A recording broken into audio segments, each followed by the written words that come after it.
Municipal corporation of Delhi पेश करता है आज की कहानी। आज की कहानी।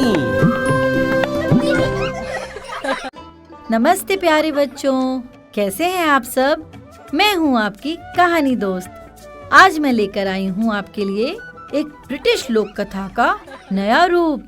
आशा करती हूं कहानी आपको पसंद आएगी। तो शुरू करते हैं कहानी, जिसका नाम है दो बहनें क्या कहने। उत्तम नगर के एक सुंदर से घर में जीरा और इलायची नाम की दो बहनें रहती थी। जीरा फूलों की तरह मुस्कुराती थी। वह खाली समय में बगीचे में फूल लगाती और उनकी देखभाल करती थी। इलायची शांत स्वभाव की थी। उसे अकेले रहना और खेलना पसंद था। एक दोपहर जीरा अपनी माँ से बोली, माँ, क्या मैं कुछ दिनों के लिए नानी के गांव जा सकती हूँ? वहाँ के हरे हरे खेत देखना मुझे बहुत पसंद है। माँ ने उसकी बात मान ली। उन्होंने इलायची से भी पूछा, इलायची, क्या तुम भी जीरा के साथ जाना चाहोगी?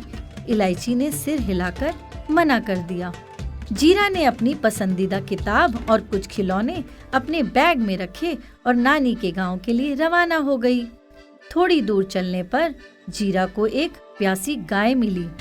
गाय ने जीरा से कहा, बेटी, मुझे बहुत प्यास लगी है, क्या तुम मुझे थोड़ा सा पानी पिला सकती हो? जीरा तुरंत ही गाय को पास की नदी तक ले गई। फिर उसने उसे पानी पिलाया। उसी नदी के किनारे हरी हरी काई जम गई थी। नदी ने जीरा से कहा, बेटी, क्या तुम मेरी मदद कर सकती हो? काई की वजह से मुझे सांस लेने में दिक्कत हो रही है। जीरा ने मुस्कुराते हुए कहा, जरूर, मैं तुम्हारी मदद करूंगी। उसने एक डंडे की मदद से काई को हटाकर नदी को साफ कर दिया।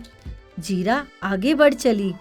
रास्ते में उसे एक बड़ा सा पेड़ दिखाई दिया। पेड़ की डालियां सूखी हुई थी। उसकी जड़ों के आसपास सूखे पत्ते बिखरे हुए थे।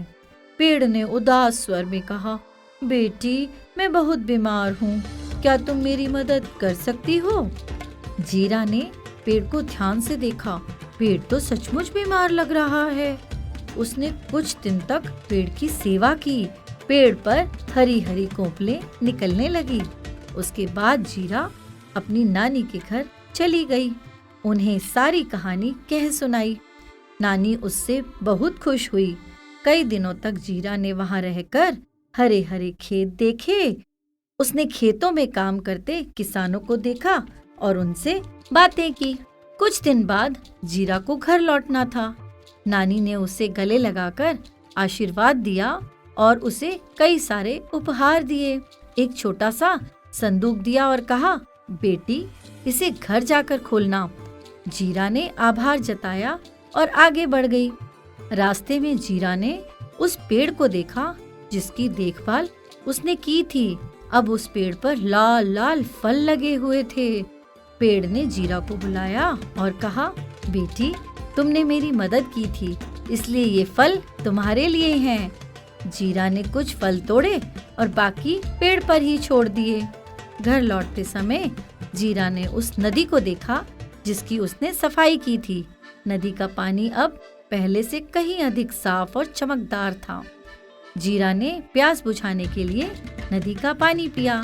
पानी इतना स्वादिष्ट था कि जीरा ने और पी लिया। फिर गाय का स्वादिष्ट दूध छककर पिया। घर पहुंचकर जीरा ने अपनी माँ को सभी उपहार दिखाए। इलायची उपहार देखकर बहुत खुश हुई। अब उसने भी नानी के घर जाने की जिद की। माँ ने इलायची को समझाया कि जीरा ने इतने सारे अच्छे काम किए थे, इसलिए उसे ये उपहार मिले हैं। जब इलायची जा रही थी, उसे रास्ते में एक गाय मिली। गाय ने इलायची से कहा, मुझे नहला दो, लेकिन इलायची ने मना कर दिया। फिर उसे एक नदी मिली। नदी ने कहा, मुझे साफ कर दो। इलायची ने यह भी मना कर दिया। एक पेड़ ने भी इलायची से मदद मांगी, लेकिन इलायची ने उसकी भी नहीं सुनी। नानी के घर पहुंचकर इलायची ने सिर्फ खाना खाने और सोने में ही अपना समय बिताया। वह किसी से भी बातचीत नहीं करती थी। कुछ दिन बाद जब उसे घर लौटना था, नानी ने उसे भी एक संदूक उपहार में दिया। रास्ते में उसे वही पेड़, नदी और गाय मिले जिनसे उसने उपहार मांगे। सभी ने बारी बारी उसे मना कर दिया। वह मायूस भी थी और सभी पर गुस्सा भी। घर पहुंचकर वह जीरा पर चिल्ला उठी। जीरा ने सारी झूठ की कहानी सुनाई है। रास्ते में किसी ने कोई उपहार नहीं दिया।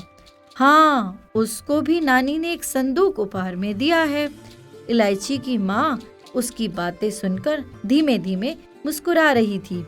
उन्होंने दोनों बहनों को बुलाया, फिर अपने अपने संदूक खोलने को कहा। इलायची ने जल्दी जल्दी अपना बड़ा सा संदूक खोला। इसमें तो खजाना होगा, पर उसके अंदर से केवल मिट्टी और पत्थर निकले। इलायची गुस्सा हो गई। वह नानी को भला बुरा कहने लगी। नानी ने मुझसे मजाक किया है, मुझे उनके यहाँ अब कभी नहीं जाना। फिर जीरा ने भी अपना संदूक खोल दिया। वह तो एक खाली संदूक था, उसके अंदर से खजाना तो नहीं, एक पर्ची जरूर निकली। खाली संदूक देखकर इलायची जोर जोर से हंसने लगी। हा हा हा हा, इसमें भी खजाना नहीं है। जीरा ने संदूक की पर्ची उठा ली, फिर पढ़ा। धीरे से बोली, सच्चा खजाना चीजों में नहीं बल्कि दिल में होता है। यह पढ़कर जीरा को बड़ा सुकून मिला। उसने जो कुछ भी किया था वो किसी खजाने के लिए तो नहीं किया था। तो कैसी लगी कहानी? मिलती हूँ फिर से एक नई कहानी के साथ। तब तक के लिए बाय बाय। ये थी आज की कहानी। आज की कहानी An initiative by Municipal Corporation of Delhi.